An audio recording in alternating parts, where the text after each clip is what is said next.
Hola queridos hermanos y queridos amigos, un día más estamos aquí preparados para tener un estudio bíblico. Hoy es ya lunes día 3 de mayo y vamos a continuar estudiando el libro de Apocalipsis. Estamos en el capítulo 16, versículo 10. Ahí vamos a continuar un día más. Acabamos de empezar mes y vamos avanzando pasito a pasito. Después de tener todas nuestras actividades diarias, nos detenemos un ratito para estudiar la palabra de Dios. Sin duda lo necesitamos. Necesitamos venir ante el Señor, abrir su palabra y escuchar su voz, a ver qué es lo que Dios nos quiere decir. Así que vamos a orar. Lo primero, poner este tiempo en sus manos, en las manos del Señor, pedir su dirección y comenzamos el estudio bíblico. Vamos a orar. Señor, estamos agradecidos otro día de poder reunirnos y abrir tu palabra y escuchar tu voz. Queremos pedir tu dirección para que esto sea así. Que todo lo que hablemos y digamos venga de ti, Señor, esté controlado y guiado por el Espíritu Santo. Que sea tu palabra y la verdad de tu palabra la que nos llegue a cada uno. Por eso te pedimos que tomes el control de este tiempo, de nuestras vidas, de nuestra boca, lo que voy a decir, que sea todo conforme a la Escritura y danos sabiduría para entender, que podamos comprender y tener claridad a la hora de escuchar tu voz. Te doy muchas gracias un día más por cada uno de mis hermanos. También te pido que les proveas en sus necesidades espirituales y materiales también. Y gracias porque contamos contigo, Señor, en todo en nuestra vida. Tú has hecho promesas para nosotros. No tenemos por qué, no lo merecemos, pero tu gracia nos ha inundado. Así que gracias y te pedimos todo esto en el nombre de nuestro Señor Jesucristo. Amén. Amén. Bienvenidos, queridos hermanos. Ya hay un grupo conectado. Algunos han escrito en el chat del directo, como Benito, buenas tardes. Miriam, buenas tardes. Germán, bendiciones. Carmen, hi, Carmen. Ana Rita, que Dios te bendiga a ti también. Luz Bañuelas, buenas tardes. Luz y Tamara, buenas tardes. Juan Bermudo, hola Juan, bienvenido. Bienvenidos a todos. Me alegro mucho volver a veros un día más, que estéis ahí con hambre de la palabra. Aunque conocemos la Biblia y llevamos muchos años estudiándola, la Biblia no es simplemente estudiar para adquirir conocimiento, es para escuchar la voz de Dios que nos habla. En textos que hemos leído 1.000.000 de veces, Dios nos dice algo nuevo cada día. Bienvenido José Luis, buenas tardes, y Ana Karina también, buenas tardes. Vamos a leer Apocalipsis 16. La quinta copa. Hemos visto las primeras 4 copas, las primeras 4 plagas, y vamos a continuar avanzando con la quinta. Está en el versículo 10. Estamos en Apocalipsis 16, versículo 10. Bienvenido Juan Vázquez, buenas tardes también. Apocalipsis 16, 10. El quinto mensajero derramó su copa sobre el trono de la bestia, y su reino se cubrió de tinieblas, y mordían del dolor sus lenguas, y blasfemaron contra el Dios del cielo por sus dolores y por sus úlceras, y no se arrepintieron de sus obras. Muy bien, vamos a ver la trompeta, que ya las estudiamos, pero vamos a recordar cómo era la quinta trompeta, porque insistimos en que creemos que copas y trompetas son la misma cosa desde puntos de vista distintos. Cielo y ahora la tierra. En el capítulo 9, versículo 1 y 2, allí estaba la quinta trompeta. Vamos a ver si coincide nuevamente, como las 4 anteriores coincidían. La primera afectó a la tierra, la segunda afectó al mar, la tercera afectó a las aguas potables de la tierra, los ríos, todas las aguas potables. La cuarta, que vimos el último día, afectó al sol, tanto trompeta como copa, en todos los casos coincide. Aquí hemos leído que hubo tinieblas sobre la tierra y que los hombres, dice, blasfemaban el nombre de Dios por sus dolores y por sus úlceras. Y vamos a recordar la quinta trompeta, a ver cómo fue eso. Capítulo 9, versículo 1 y 2. El quinto mensajero tocó la trompeta y vi una estrella que cayó del cielo a la tierra, y se le dio la llave del pozo del abismo, y abrió el pozo del abismo, y subió humo del pozo como humo de un gran horno, y se oscureció el sol y el aire por el humo del pozo. Y del humo salieron langostas sobre la tierra, y se les dio poder como tienen poder los escorpiones de la tierra, y se les mandó que no dañasen a la hierba de la tierra, ni a cosa verde alguna, ni a ningún árbol, sino solamente a los hombres que no tuviesen el sello de Dios en sus frentes. Y les fue dado que no los matasen, sino que los atormentasen 5 meses, y su tormento era como tormento de escorpión cuando hiere al hombre. Y en aquellos días los hombres buscarán la muerte, pero no la hallarán. Y después describe cómo eran estos seres que salen del pozo del abismo. Pero esto ya lo estudiamos, solamente estamos comparando, porque nota que sí, evidentemente, igual que las 4 anteriores, la quinta trompeta y la quinta copa coinciden en la descripción de los efectos.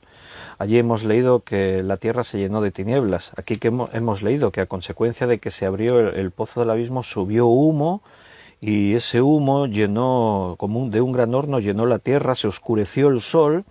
Ahí hemos leído en la copa que los hombres blasfemaban el nombre de Dios por su gran sufrimiento, por su úlcera, y aquí vemos lo que causó ese sufrimiento, esta especie de escorpiones que son seres demoníacos, porque suben del pozo del abismo, se les habla como seres infernales, no artefactos militares. Podría alguno buscar esa interpretación, pero tenemos que ceñirnos a lo que dice la Escritura, y la descripción que se nos da pues es seres demoníacos que habían estado reservados para este día y para esta hora, y provocan ese sufrimiento, ese tormento a los hombres que aquí ahora en el capítulo 10 estamos leyendo y estamos comparando.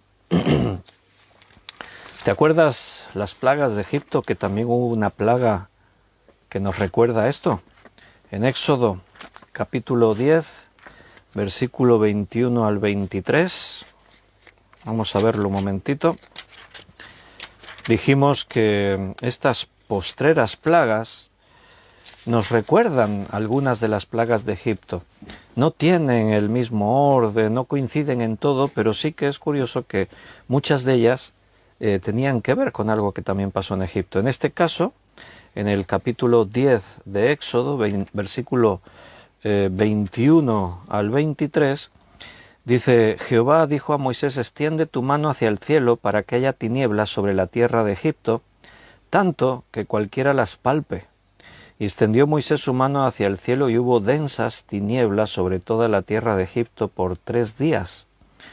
Ninguno vio a su prójimo, ni nadie se levantó de su lugar en 3 días, mas todos los hijos de Israel tenían luz en sus habitaciones.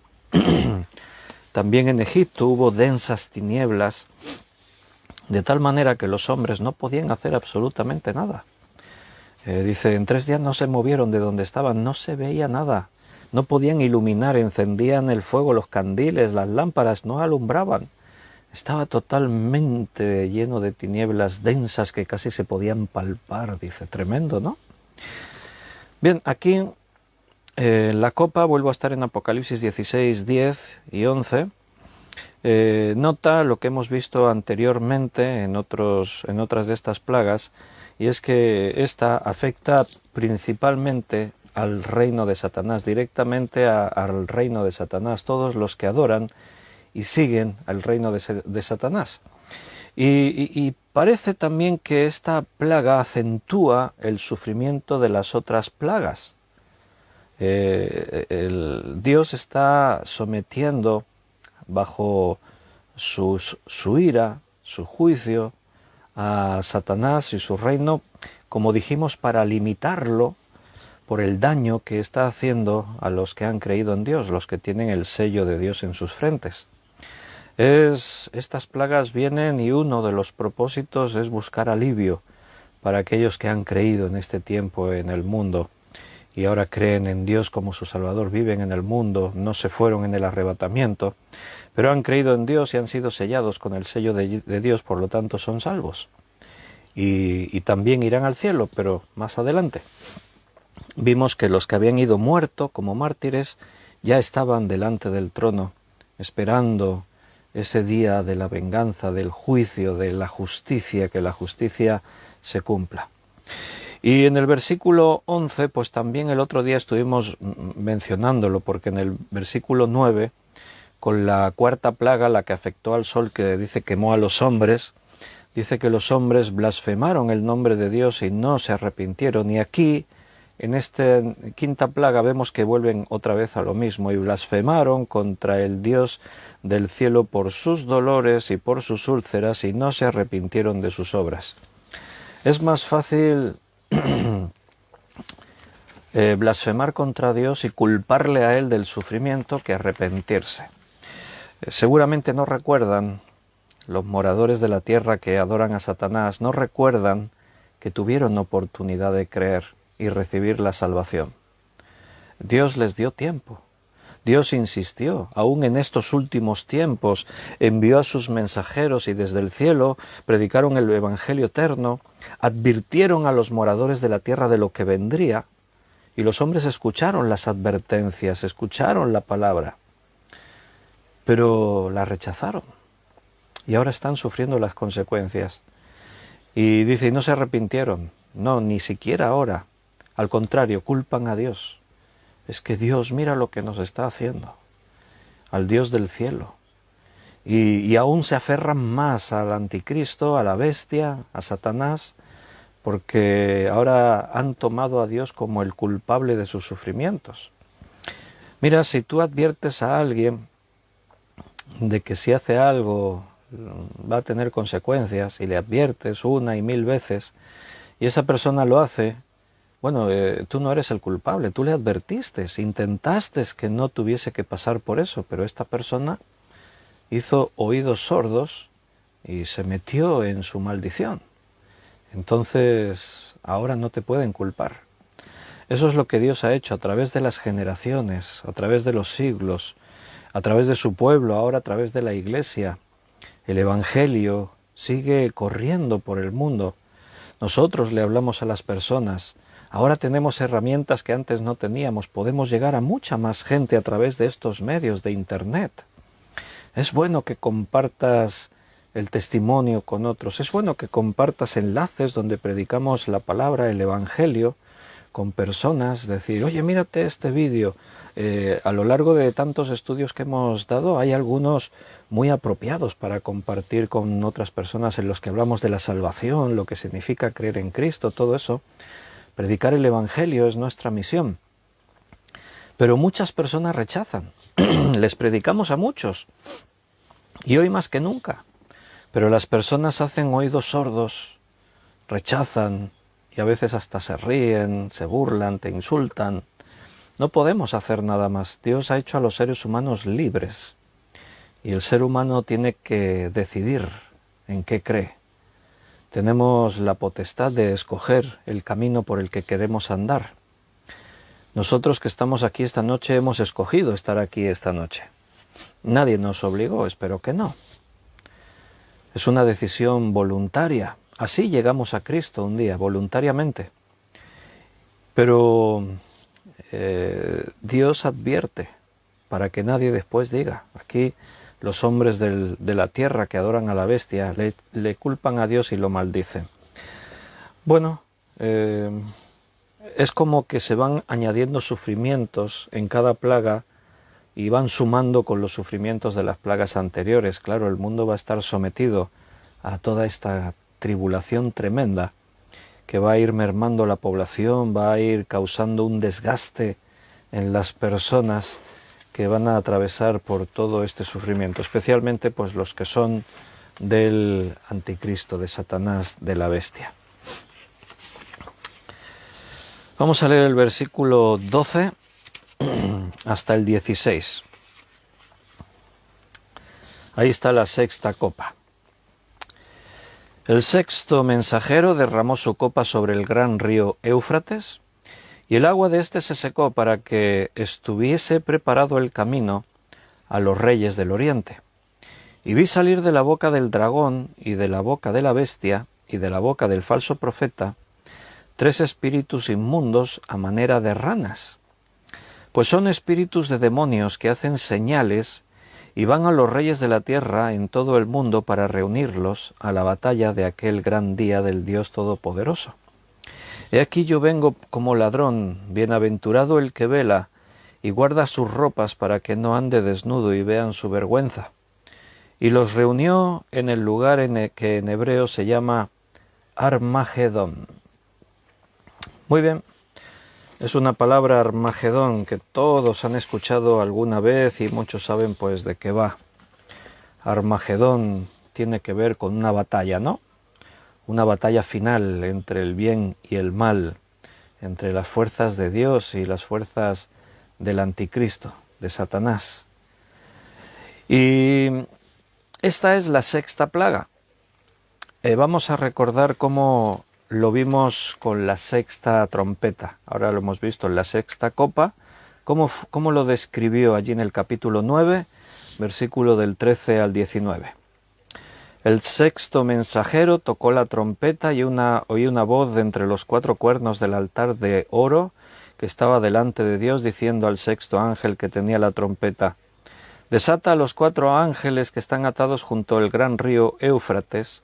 Y fueron desatados los 4 ángeles que estaban preparados para la hora, día, mes y año, a fin de matar a la tercera parte de los hombres, y el número de los ejércitos de los jinetes era 200 millones. Yo oí su número.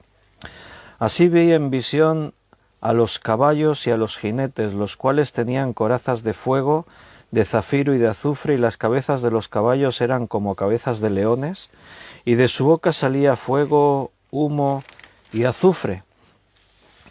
Por estas 3 plagas fue muerta la tercera parte de los hombres por el fuego, el humo y el azufre que salía de su boca. Pues el poder de los caballos estaba en su boca y en sus colas, porque sus colas, semejantes a serpientes, tenían cabezas y con ellas dañaban. Y los otros hombres que no fueron muertos por estas plagas, ni aun se arrepintieron de las obras de sus manos, ni dejaron de adorar a los demonios y a las imágenes de oro, de plata, de bronce, de piedra y de madera, las cuales no pueden ver, ni oír, ni hablar. Y no se arrepintieron de sus homicidios, ni de sus hechicerías, ni de su fornicación, ni de sus hurtos. Coinciden también cosas entre estas 2 plagas, las trompetas y las copas, desde el punto de vista de los cielos. Juan está viendo seres infernales preparándose en esa batalla en la que morirá mucha gente sobre la tierra.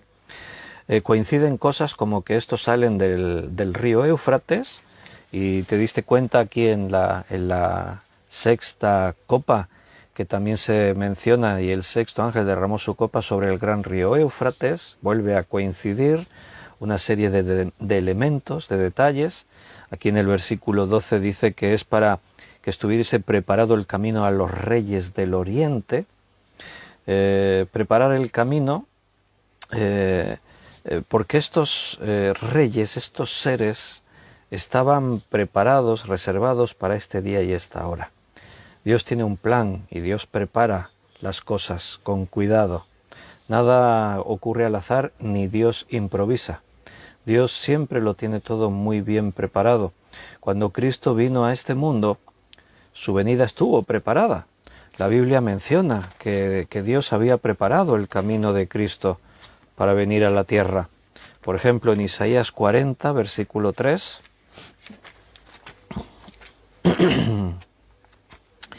Isaías capítulo 40,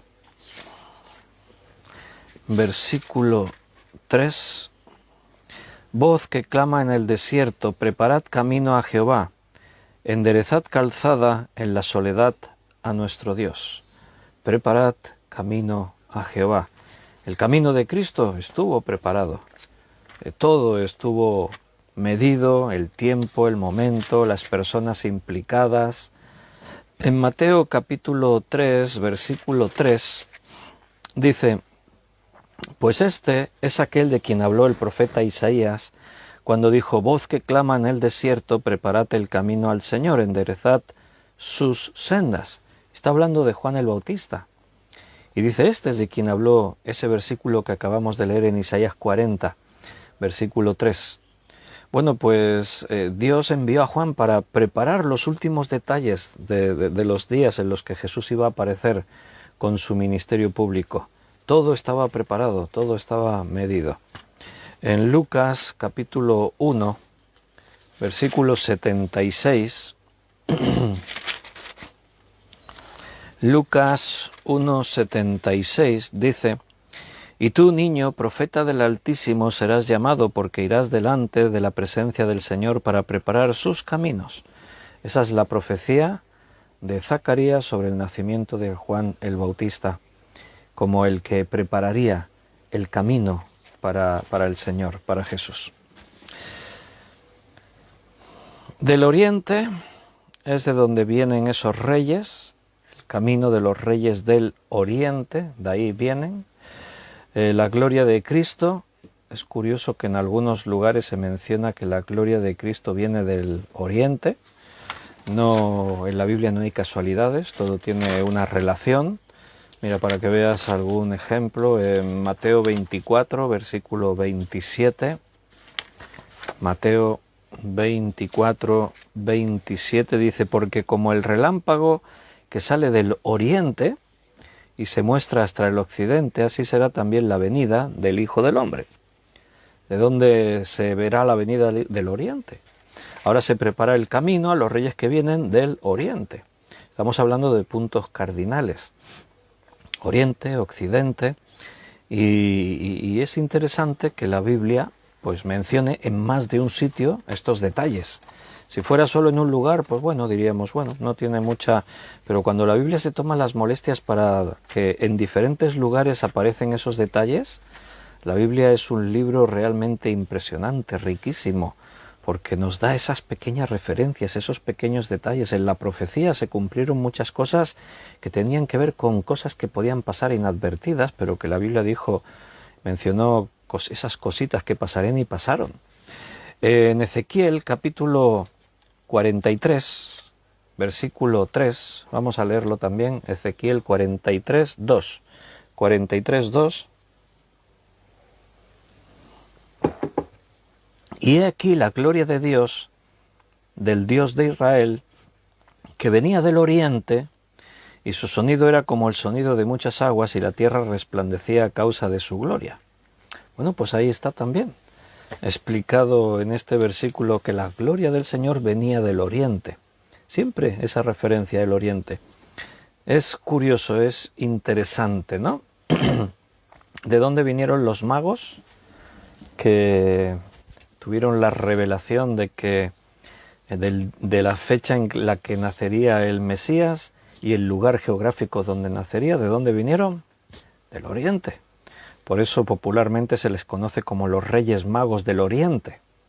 O sea, fíjate que algo que podría haber pasado inadvertido, pero hasta en la cultura popular los Reyes Magos eran del Oriente. ¿Por qué? Porque la Biblia dice que vinieron del Oriente.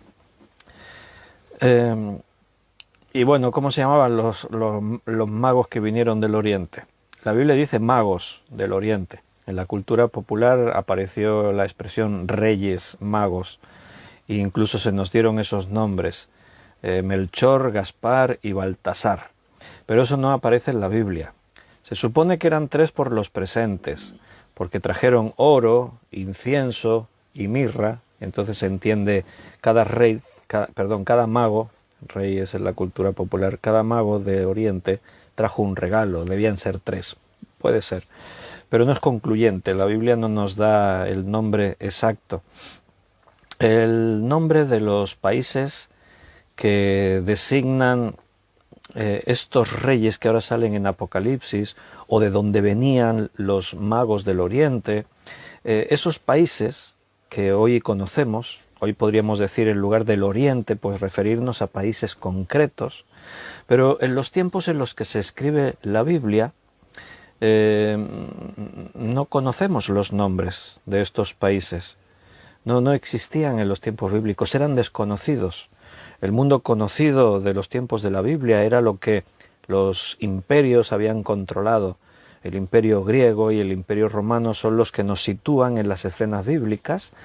Y más allá de lo que el imperio romano ahora en los tiempos de Jesús está controlando, más allá eran tierras desconocidas. Se sabía que había, a veces, pues eso, había gente que venía, viajeros que venían del Oriente, pero se utilizaban estas expresiones porque era desconocido.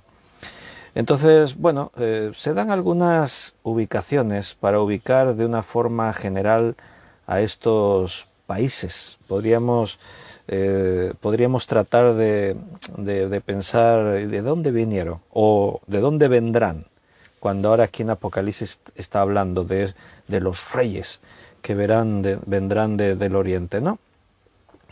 Bien, tenemos por ejemplo un grupo, hay como 3 grupos, porque dice que aparecieron 3 espíritus, lo hemos leído en el versículo 12, que estuvieran preparado el camino de los reyes del Oriente, y vi salir de la boca del dragón y de la boca de la bestia y de la boca del falso profeta, o sea, esa trinidad satánica, 3 espíritus inmundos a manera de ranas. Pues son espíritus de demonios que hacen señales y van a los reyes de la tierra en todo el mundo para reunirnos a la batalla de aquel gran día del Dios Todopoderoso. O sea, 3 espíritus que van a los reyes de todo el mundo. Es como que cada espíritu de un demonio toma una región del mundo. Por eso hablamos de 3 grupos. Los reyes que vienen del Oriente podría ser una zona, un grupo, y ahora tenemos 3 grupos más a los que se van a dirigir esos seres demoníacos, espíritus inmundos que salieron de la boca del dragón, de la bestia y del falso profeta. Entonces, la intención es reunir a las naciones de todo el mundo que están bajo el control del anticristo, para que se sometan a Satanás y se preparen para la batalla contra el Dios de los cielos. ¿Cuáles podrían ser las naciones del Oriente? Bien, indica el lugar por donde entrarán a Palestina los reyes de estas naciones del mundo. El punto geográfico de referencia es lo que hoy en día llamamos las tierras de Palestina. Hay un relato más detallado de esta invasión en Ezequiel, capítulos 38 y 39. Entonces, en esos capítulos tenemos una descripción más amplia. Ahora no lo vamos a leer porque son 2 capítulos enteros. Yo os daré referencias y si os interesa, después os tomáis un tiempo y os ponéis y lo leéis y estáis ahí investigando por vuestra cuenta. Entonces, hablamos de 4 grupos de 3 naciones. Recuerda, por detalles que se nos dice en Ezequiel capítulo 38 y 39, que esas naciones no existían en los tiempos de la Biblia y eso. Hoy, en aquel tiempo tenían un nombre, hoy las identificamos con otro nombre. Por un lado tenemos el primer grupo, que sería hacia el norte de Palestina, y se mencionan allí como Mesec y Tubal en Ezequiel, y evidentemente si tú miras Israel, las tierras de Palestina, y miras al norte, hacia el norte tenemos Rusia. Está el Mar Negro, está Rusia, los países de ahí de la área de influencia de Rusia, pero sobre todo Rusia. Después tendríamos el segundo grupo, en Ezequiel se menciona como Gomer y Tagarma, y esta zona geográfica sería lo que hoy es Europa, desde donde estamos transmitiendo el estudio y donde hay personas conectadas. La zona de Europa. Y estas zonas sin duda estarán controladas por el anticristo en este último tiempo. Entonces, bueno, allí en Ezequiel, no lo vamos, como os he dicho, no vamos a leerlo todo, pero algún versículo así, alguna referencia, porque después se menciona, aparte de mencionar Mesec y Tubal, Gomer y Tagarma, en el capítulo 38, versículo 9, dice: subirás tú y vendrás como tempestad, como nublado, para cubrir la tierra serás tú y todas tus tropas y muchos pueblos contigo. Ahí se mencionan y muchos pueblos contigo, muchos países. O sea, no es que está solamente Rusia, Europa, y se incluyen muchos países, pero se destacan estos allí se destacan con estos nombres. Después tendríamos también a Persia, Cus y Fut, son otro grupo. Hemos mencionado ya dos grupos, otro grupo sería el tercero, Persia, Cus y Fut, que, bueno, posiblemente sea la zona de Etiopía, Libia, o sea, ya nos meteríamos hacia África. Y después el cuarto grupo sería un grupo como independiente, que la ubicación muy probable sería pues quizás continuando por la zona de Arabia Saudí y también más parte de África, hasta Tarsis, que Tarsis pues es España. Tarsis exactamente sería la zona del estrecho de Gibraltar, lo que separa el Mediterráneo del océano Atlántico. Aparece en diferentes partes de la Biblia Tarsis. Hacia ahí huía Jonás cuando Dios le dijo que fuese a Nínive, tomó la dirección contraria, se venía para España, se enteró que aquí en España se está muy bien, se come muy bien y se venía para acá, huyendo de Dios. Entonces ahí en Ezequiel se menciona y dice y más allá de Tarsis, hasta Tarsis, pero queriendo decir y más allá. Tierras que eran desconocidas en los tiempos que se escribe el Nuevo Testamento. Estamos hablando del continente americano, las tierras de América.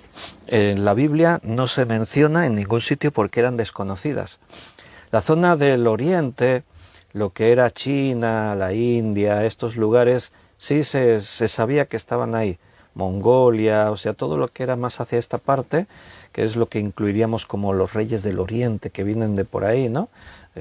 Pues seguramente estemos hablando de todas esas zonas. Pero América no, América era desconocida totalmente y América tampoco estaba muy poblada, no como hoy en día, evidentemente. Después de las colonizaciones, en los tiempos de los descubrimientos, a partir del año 1500, pues tanto españoles como portugueses, como ingleses, holandeses y todos estos países de Europa pues fueron a las tierras de América a colonizar, se fundaron naciones y ahí estamos. Entonces, bueno, no sé si estoy respondiendo a la pregunta de Nancy, ¿quiénes son los orientales? Pues esas zonas que ahora os acabo de mencionar, como China, la India, los países de Asia, podríamos decir Asia, resumiendo, más la zona de Asia. Entonces, pues bueno, de todas formas, todo esto son suposiciones, porque la Biblia nos da detalles, pero no tenemos no lo tenemos con el GPS marcado, ¿no? Entonces suponemos. Debe ser la zona de Rusia y los países que la rodean, la zona de Europa, la zona de África y más allá, hasta de Tarsis, nos iríamos hacia el continente americano y la zona del oriente, pues todos los países de lo que hoy en día llamamos Asia y todo esto. Ahí los datos que se nos dan es que se seca el río Éufrates. Hoy en día un río no es una barrera, así que esto significa algo más, tiene un significado. Para decir que el río Éufrates se secó para permitir el paso a los reyes del Oriente, bueno, quizás en otros momentos y según qué ríos, sí eran un verdadero obstáculo para los ejércitos. Hoy en día no, hoy en día los recursos que hay para poder cruzar ríos con el potencial bélico, no hay ningún problema. Hay todo tipo de vehículos, anfibios, acuáticos. Los ejércitos pueden construir puentes en cuestión de horas. Igual lo has visto, puedes buscar en YouTube, seguro que vas a encontrar vídeos cómo construyen puentes los ejércitos, los soldados actuales. En cuestión de horas te han construido un puente. Entonces no es un problema. Pero cuando dice ahí que se seca el río Éufrates, eso tiene otro significado, significa algo más. Porque también hemos visto en el capítulo 9 que se mencionan que esos 200 millones de espíritus encarcelados son liberados. Ahí todo esto tiene que ver con la nación de Babilonia, que está ubicada geográficamente en toda esta zona. Seguramente el significado de secarse habla de destrucción. Aquí no se menciona Babilonia todavía, hasta el capítulo siguiente no se ha mencionado Babilonia, pero seguramente tiene un significado porque podemos conectar algunas partes de Apocalipsis con todo ahí lo que está ocurriendo y el significado que tiene. Incluso tampoco se menciona Egipto. Está prácticamente desaparecido ahora en Apocalipsis Egipto y eso no se menciona, ¿no? En Ezequiel capítulo 29, volvemos un momentito allí al libro de Ezequiel, pues así recabamos algo más de información. De hecho, todo esto requiere un estudio de investigación tremendo, ir de un texto de aquí para allá, comparar datos. Pero allí en Ezequiel 29, versículos 10 y 11, dice: por tanto, he aquí yo estoy contra ti y contra tus ríos, y pondré la tierra de Egipto en desolación, en la soledad del desierto, desde Migdol hasta Sebene, hasta el límite de Etiopía. No pasará por ella pie de hombre, ni pie de animal pasará por ella, ni será habitada por 40 años. Ahí se menciona Egipto, pero ahí, o sea, Egipto está casi desaparecida, pero lo que significó Egipto sí que está presente. O sea, lo que significó Egipto fue uno de los imperios de Satanás. Entonces, Egipto, Babilonia, Roma, todo eso está relacionado y tienen muchas cosas, elementos en común.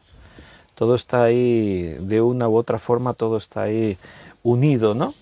Entonces, pues, cuando se dice que se seca el río Éufrates, esa es la zona de Babilonia, perfectamente puede significar la decadencia, la destrucción de Babilonia, que después se va a describir más detalladamente en el capítulo 17 y tendría relación con esto, aunque aquí, como no es la intención de explicarlo, ya lo va a hacer el capítulo siguiente, aquí solamente se da una referencia. Se secó para permitir que viniesen los reyes del Oriente. En el versículo 15 hemos leído que de pronto el Señor Jesús habla y dice: he aquí yo vengo como ladrón. Bienaventurado el que vela y guarda sus ropas para que no ande desnudo y vean su vergüenza. He aquí vengo como ladrón. Hemos hablado ya de eso. Hemos mencionado aquí en Apocalipsis y en los Evangelios cuando Jesús dijo que venía como ladrón en la noche, o sea, quiere decir por sorpresa. Y también cuando en Apocalipsis decía Jesús: he aquí yo vengo pronto. En estos acontecimientos el tiempo ya es corto, el Señor viene pronto. De hecho, este anuncio ahora toma un sentido más especial porque esto va a ocurrir entre la sexta y la séptima copa o trompeta. Ahora hemos justo leído la sexta copa y en la sexta copa se produce el Armagedón, o sea, la venida de Cristo. Cristo viene, ocurre la sexta plaga y Cristo viene a la tierra a luchar contra sus enemigos. Entonces, Satanás tiene prisa por reunir este ejército, por eso envía a esos espíritus malignos que dice que tienen el poder para engañar a las naciones, con señales. El ser humano tiene que tener una idea de que uniéndonos y poniéndonos de parte de la bestia, de Satanás, del anticristo, tenemos posibilidades para vencer la amenaza que viene del exterior.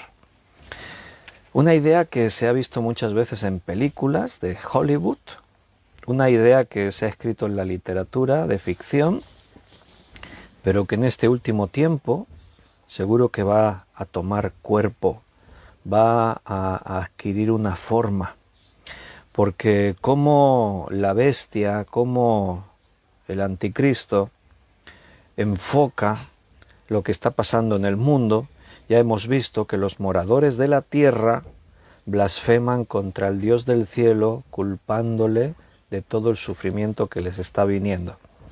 Hoy en día se hablaría de un ataque exterior contra la tierra, contra los moradores de la tierra, ¿o no? ¿Cómo lo venderá Satanás eso? ¿Cómo lo venderá el anticristo? Viene una amenaza exterior contra nosotros. Claro.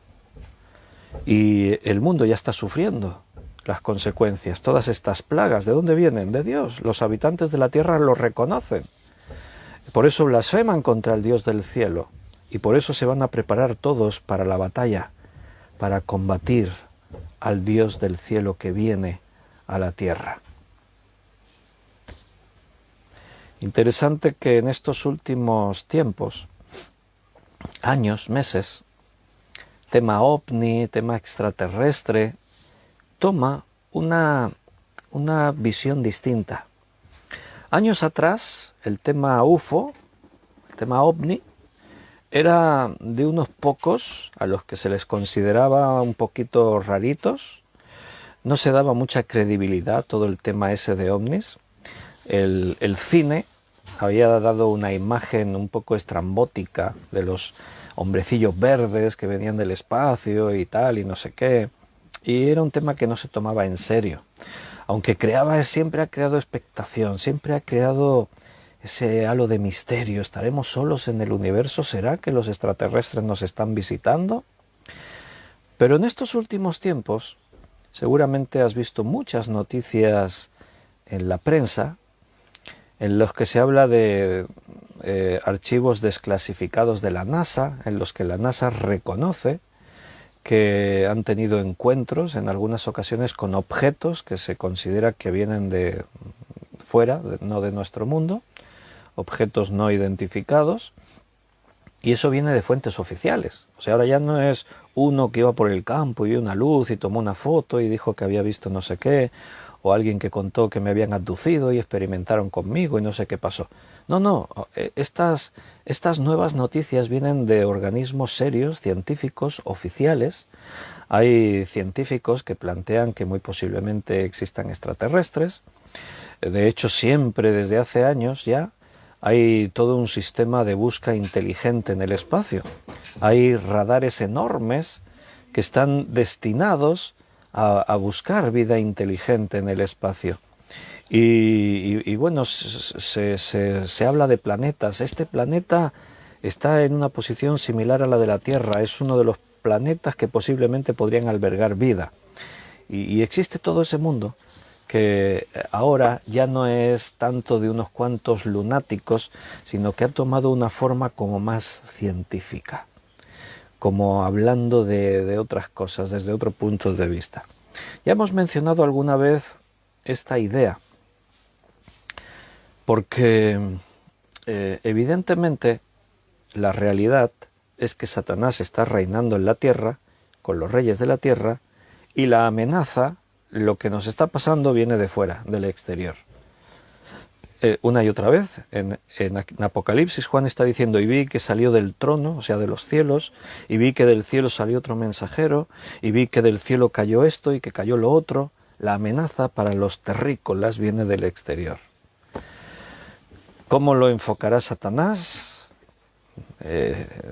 Bueno, Satanás es mentiroso, padre de mentira, engaña al mundo. Así que, bueno, no es muy extraño que el enfoque sea algo así, ¿no? Ese ser que viene de los cielos y que nos quiere destruir Y como Satanás con señales y prodigios engaña al mundo, el mundo tiene esperanza de poder vencer a esa amenaza exterior que nos viene contra nosotros, contra la tierra. Y los espíritus inmundos recorren la tierra reuniendo a los reyes del mundo, preparándose para la batalla del Armagedón. Una batalla que destruirá a todos los enemigos del Señor. Satanás hemos dicho que tiene prisa por reunir ese ejército. En realidad lo que Satanás trata es de impedir la segunda venida de Cristo. Esto se va a explicar más ampliamente en el capítulo 19, ya llegaremos. Ahora estamos dando unas pinceladas. Lo que hace ahora Apocalipsis es cronológicamente darnos todos los detalles, explicarnos todo lo que sucede, y los capítulos que vienen, ya hemos dicho capítulo 17, ahí se va a detener la Biblia a explicarnos lo de la destrucción de Babilonia, y en el capítulo de 17-18, en el capítulo 19 se nos va a describir un poquito más esto de la segunda venida de Cristo, con lo que Satanás estaba intentando impedir, la venida, ahí está en el capítulo 19. Todo esto lo vamos a ver un poquito más adelante. Déjame que leamos un texto otra vez, vámonos a un profeta, a Isaías en este caso, capítulo 5. Vámonos a Isaías, capítulo 5, leeremos el versículo 26 al 30.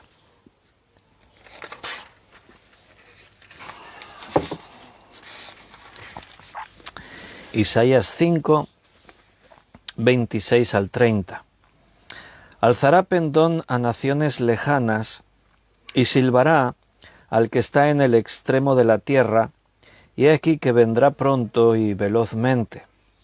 No habrá entre ellos cansado, ni quien tropiece, ninguno se dormirá, ni le tomará sueño. A ninguno se le desatará el cinto de los lomos, ni se romperá la correa de sus sandalias.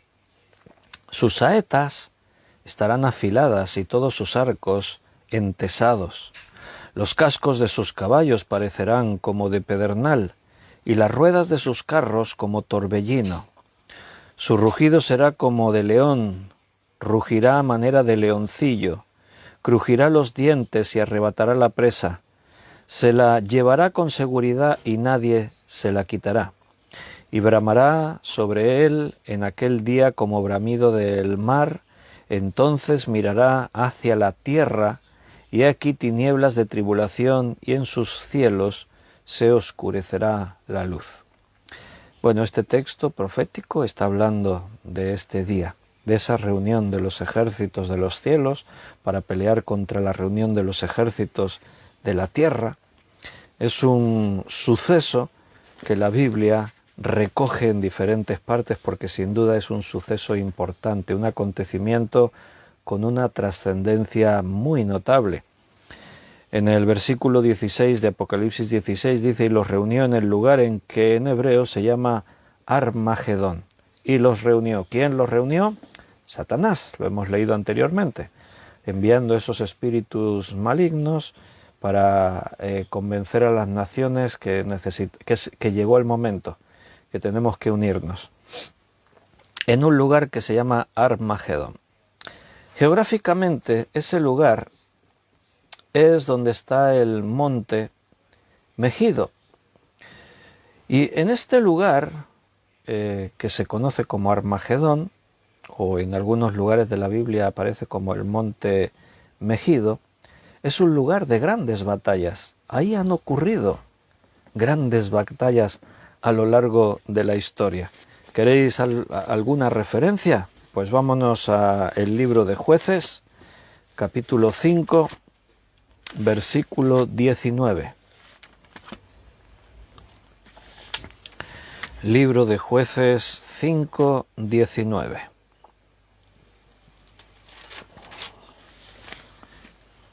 Dice: vinieron reyes y pelearon.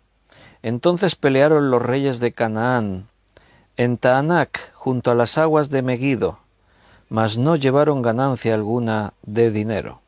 Bien, ahí se menciona en este canto que Débora compuso, haciendo memoria, está rememorando grandes batallas y grandes victorias, y menciona en esta: vinieron reyes, pelearon, entonces pelearon los reyes de Canaán en Taná junto a las aguas de Megido. Ahí está, Megido, ese nombre que conocemos también por el nombre de Armagedón.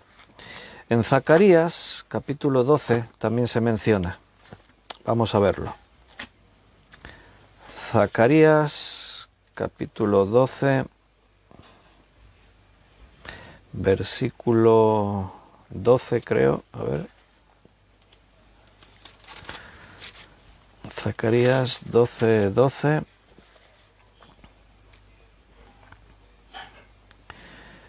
Y la tierra lamentará a cada linaje aparte, los descendientes de la casa de David por sí, sus mujeres por sí, los descendientes de la casa de Natán por sí, sus mujeres por sí, los descendientes... No, este no es... Está en el 11, en el 11. En aquel día habrá gran llanto en Jerusalén, como el llanto de Adradimón en el valle de Megido. O sea, ahí está, aparece otra vez el nombre. No Armagedón, valle de Megido, que vendría a ser el mismo lugar. Una gran llanura en la actualidad está cerca de Haifa, que es una ciudad en Israel costera. En la Biblia también lo menciona como el valle de Josafat.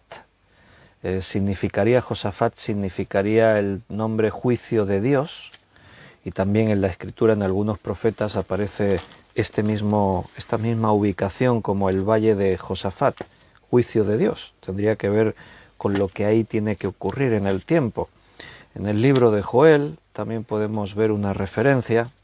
Joel capítulo 3, versículo 2. Joel 3, versículo 2. Reuniré a todas las naciones y las haré descender al valle de Josafat, y allí entraré en juicio con ellas a causa de mi pueblo y de Israel mi heredad, a quien ellas esparcieron entre las naciones y repartieron mi tierra. Mira en el versículo 12, despiértense las naciones y suban al valle de Josafat, porque allí me sentaré para juzgar a todas las naciones de alrededor. Versículo 14, muchos pueblos en el valle de la decisión, porque cercano está el día de Jehová en el valle de la decisión. Mira, también lo menciona así, el valle de la decisión. El sol y la luna se oscurecerán y las estrellas retraerán su resplandor. Bien, es un lugar marcado en la Biblia como ese lugar en el que ya ocurrieron cosas, hubo grandes batallas, se decidieron peleas entre pueblos, pero se ha hecho famoso por la profecía, por lo que ocurrirá un día en ese lugar. Satanás reunirá al mundo, será, podemos imaginar el ejército más poderoso, bestial, como nunca antes se haya podido ver en este mundo, porque nunca antes sucedió algo parecido. En las grandes guerras mundiales se formaron dos grandes bloques. En la última, en la Segunda Guerra Mundial, teníamos lo que era la Alemania nazi, y Alemania, estaba ahí en el centro, eran los que provocaron la guerra, estaban en el centro, pero podríamos situar en el mismo bloque. Italia era aliada de Alemania, España era amiga, lo que pasa que no interviene en la guerra porque estamos saliendo de la guerra civil española, entonces España está desgastada, no hay posibilidad de participar en la guerra, pese a que Franco, el dictador, el general que está en España, es amigo de Franco y aliado. Colaboran, hacen cosas. España envía la División Azul, envía una división de soldados para ayudar a Hitler en la guerra. Italia sí se implica, y Japón también Japón declara la guerra a los Estados Unidos y se convierte por tratados, y habían hablado Alemania y Japón y eso, y entonces pues de alguna forma ahí tenemos ese bloque. Pero después tenemos los aliados. En los aliados están los países de Europa que han sido atacados por Alemania, principalmente tenemos Inglaterra, Francia y Estados Unidos, pero intervienen otros países, Canadá, Australia, hay países que intervienen de todo el mundo, inclusive pues países más pequeñitos que hay por ahí también intervienen, y por otra parte está Rusia, que tanto Rusia con los países aliados de Rusia también se enfrentan a Alemania. Entonces pues tenemos el resultado de la Segunda Guerra Mundial es con claridad ver esos dos grandes bloques que surgen después de la guerra. Alemania se la reparten los vencedores. Los aliados se quedan en la mitad, la otra mitad se la quedan Rusia y sus países, que los conoceremos como la URSS, todo lo que era el pacto militar, el pacto de Varsovia, con el pacto con la OTAN, ¿no? Entonces, grandes guerras. Después de la Segunda Guerra Mundial no hubo otra guerra, pero sí hubo una guerra, la Guerra Fría. Durante muchos años, podríamos decir que hasta se ha prolongado hasta nuestro tiempo, la enemistad entre la URSS y la OTAN, pues ha estado ahí candente, vigente, una carrera armamentística, y sin duda el poderío militar tanto de un bando como de otro era realmente impresionante y terrible, porque sabemos que tenían potencial ambos bandos para destruir el planeta Tierra varias veces, con todas las armas nucleares y con todo lo que tenían. Bien, pero lo que se va a ver en Armagedón no tiene precedentes. En Armagedón se congregan todas las naciones de la Tierra. En ese momento, no sabemos cuánto faltará, no falta mucho, ¿eh? Estamos hablando de que el mundo nos está mostrando las señales de que Cristo viene pronto, sin duda. Hemos visto florecer las higueras. Jesús lo dijo. Igual que cuando veis que la higuera florece, ya decís el verano está cerca. Cuando veáis estas señales, sabréis que el tiempo está cerca. Y hermanos, las señales se cumplen. Estamos realmente en los últimos tiempos. Sé que en otros momentos de la historia, el pueblo cristiano también dijo, estamos ya en los últimos tiempos. Imagínate vivir lo que antes mencionábamos, la Segunda Guerra Mundial, por ejemplo, ¿no? Las personas que vivieron en la Segunda Guerra Mundial, los creyentes sin duda pensaron, esto ya es el fin del mundo, Cristo viene. Pero en el calendario profético había cosas que se tenían que cumplir. Una de ellas muy importante, Israel no había vuelto a ser nación todavía. No había posibilidad de construir ni siquiera el templo, cosas que están contempladas ahí, que tienen que suceder justo antes de que estas cosas ocurran, de la segunda venida de Cristo.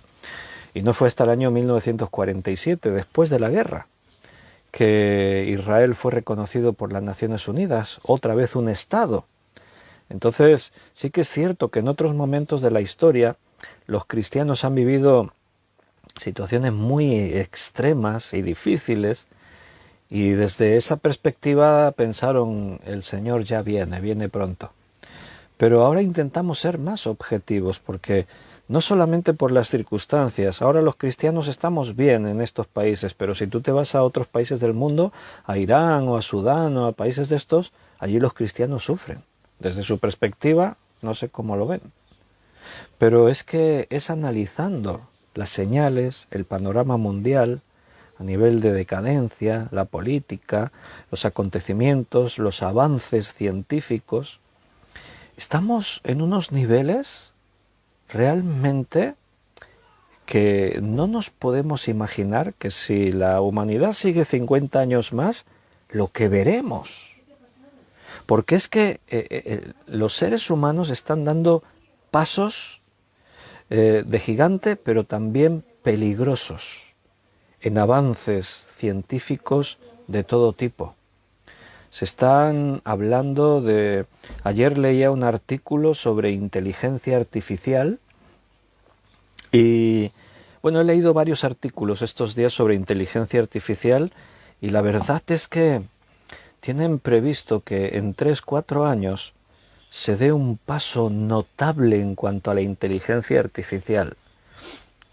Claro, el problema de la inteligencia artificial hoy en día es que está en una barrera, se han encontrado con una barrera en la que una cosa es la mente humana y otra cosa es la capacidad de análisis, de reacción, de tomar decisiones, de aprendizaje de una máquina. Los seres humanos tenemos cosas que una máquina no tiene. La intuición, lo que nosotros somos, cómo vemos las cosas. ¿Por qué crees, por ejemplo, que en Internet, cuando tienes que dar un paso importante a la hora de un formulario, de transacciones económicas, cosas, aparece aquel cuadradito que te dice no soy un robot? Y tienes que, por ejemplo, tienes que poner, salen unos números y letras desfigurados y tú tienes que ponerlos bien. ¿Por qué? Porque a las máquinas se las engaña.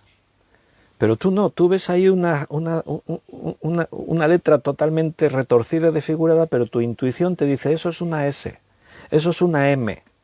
Porque tenemos una capacidad que las máquinas hasta ahora no tenían. Pero se está venciendo ese límite. Ya lo están superando. Se habla de que incluso se está imitando en las máquinas el mecanismo de nuestro cerebro en la conexión entre neuronas que no se tocan, sino que está esa especie de espacio en el que a través de señales eléctricas y eso ahí lo están imitando. O sea, pretenden darle a las máquinas la capacidad de intuición, de poder, bueno, aprender, ya aprenden, las máquinas van aprendiendo. La verdad es que cuando tú lees estos artículos, la verdad es que te da miedo. Dices, ¿qué están haciendo? O sea, ¿son conscientes los científicos de lo que hacen? Por eso ese grupo compuesto por un montón de premios Nobel, que son los que cada principio de año deciden en qué posición ponen el reloj del fin del mundo. Es un reloj que indica cuán cerca estamos de que el mundo se pueda destruir. Y una de las cosas que tienen en cuenta es precisamente la inteligencia artificial, como un peligro potencial que podría generar la destrucción de la humanidad. Y tú dices, ¿y por qué los hombres trabajan en algo que podría ser una amenaza potencial contra la misma raza humana? Películas en plan Terminator y eso, claro, el cine de Hollywood nos ha dado una visión así como fantástica, ¿no? Del tema, no, hombre, ¿no? ¿Cómo se van a rebelar las máquinas contra nosotros?